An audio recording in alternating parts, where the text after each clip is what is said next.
Hello, people. This is Gabriel again. I'm going to read another Disney story about a forgetful blue tang fish who wants to find her family by recalling her memories. The next story I'm going to read to you is Finding Dory. Dory was a little blue tang who lived with her parents. From a very young age, Dory had trouble remembering things. Hi, I'm Dory, She would say. I have short-term memory loss. Dory's mom and dad did everything they could to stop her from getting lost. But one day, Dory couldn't find her way back to them. Dory kept on swimming, getting further away from her home.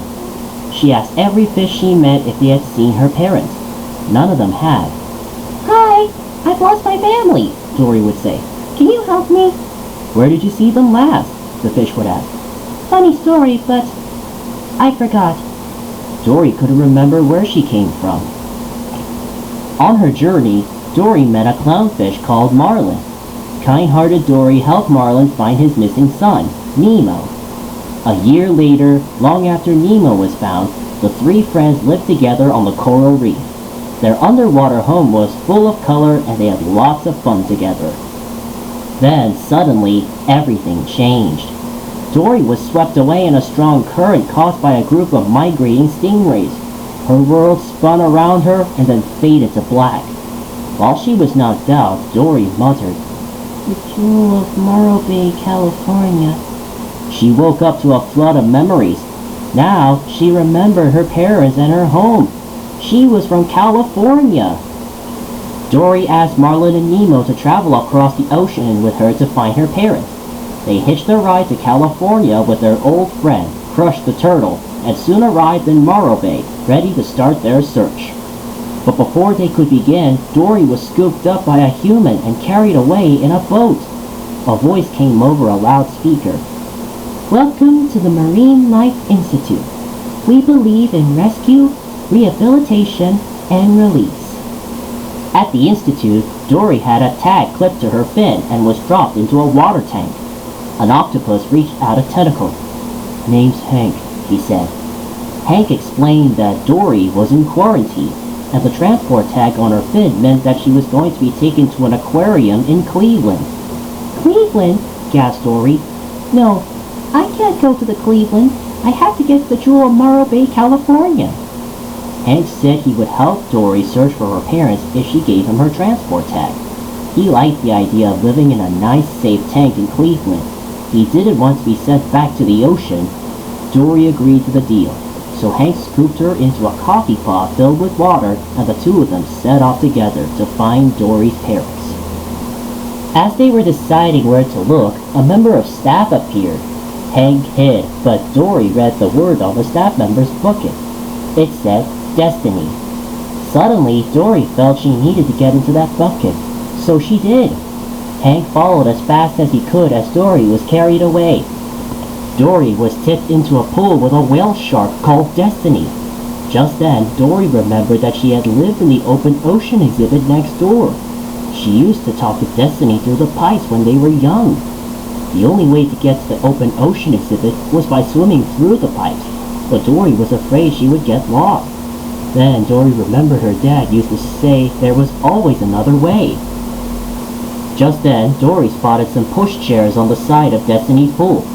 There, said Dory. We're gonna hijack one of those. She leaped into a small cup of water on the tray of one of the pushchairs, and Hank pushed her across the park to the open ocean exhibit. Now go get your family, Hank said. With that, Dory gave Hank her orange tag, and he gently dropped her in the water. Dory swam towards a trail of shells she remembered when she was a child. She gasped. This was her home. Her parents had made the shell path to guide her back whenever she got lost. There was an entrance to a pipe, and she remembered her parents warning her not to go near it, as the strong current would carry her away. Young Dory had forgotten and been sucked into the pipe. It was my fault, Dory whispered. My parents. I lost them. Dory swam in circles, not sure what to do next. A friendly crab explained that all the blue tangs had been taken to quarantine, ready to be shipped to the aquarium in Cleveland. Dory couldn't believe it. The only way back to quarantine was through the pipes, so Dory nervously swam in and was soon lost. Two shapes emerged from the darkness. Marlin and Nemo. A bird called Becky had carried them in a bucket to the Marine Life Institute to search for Dory. When Marlin, Nemo, and Dory finally reached quarantine, the tank of blue tangs was about to be loaded on the van to Cleveland. Luckily, Hank was there to help. He quickly dropped Dory and her friends into the tank. The other blue tanks told Dory that her parents had gone to quarantine years ago. Nobody knew what had happened to them. Dory was heartbroken. Hank scooped her back up in a coffee pot. But Marlin and Nemo were still inside the tank. Someone grabbed Hank and bundled him into the van. The coffee pot shattered and Dory slid into a drain, which took her back into the ocean. Once again, Dory was alone. Dory swam out in the bay. Then something caught her eye. A shell trail. Suddenly, two blue tangs appeared. Dory gasped. Her parents! Dory's parents had been creating shell pathways all this time in the hopes that Dory would see them and remember. It's you! It's really you! Cried Dory as she burst into tears. Oh, honey, you found us, Said Dory's mom. And you know why you found us? Because you remembered. You remembered in your own amazing Dory way. Dory was so happy, but she hadn't forgotten her other family, Marlin and Nemo. She had to save them. With help from Destiny, Dory caught up with the van that was carrying Marlin, Nemo, and Hank. Destiny used her tail to flip Dory up to the van and Hank helped Dory into the tank. Dory! You came back! Nemo cried. Dory smiled. Of course, I couldn't leave my family.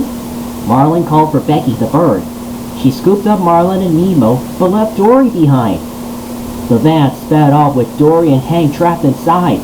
Hank quickly slid through a vent in the roof and down onto the windscreen. The shocked driver pulled over and leaped out. Dory's family watched in amazement as Hank slid into the driver's seat and drove the van off a bridge and into the ocean. The doors flew open and the fish spilled out. They were free! Dory returned to life on the reef. Her blue tank family and all her friends joined her, even Hank. She was happier than she had ever been. But Marlin was nervous that Dory would get lost again and often followed her. One day, the two of them bobbed in the water at the edge of the reef, gazing out into the blue. Wow, it really is quite a view, said Marlin. Dory looked back towards her home and saw an even better sight. Her whole family together again. Unforgettable, she said. Thanks for listening to my story of Finding Dory. The next Disney story I'll be doing is about a young girl who had 5 emotions that served as their guide for her. As always, like, comment, and subscribe to my YouTube channel.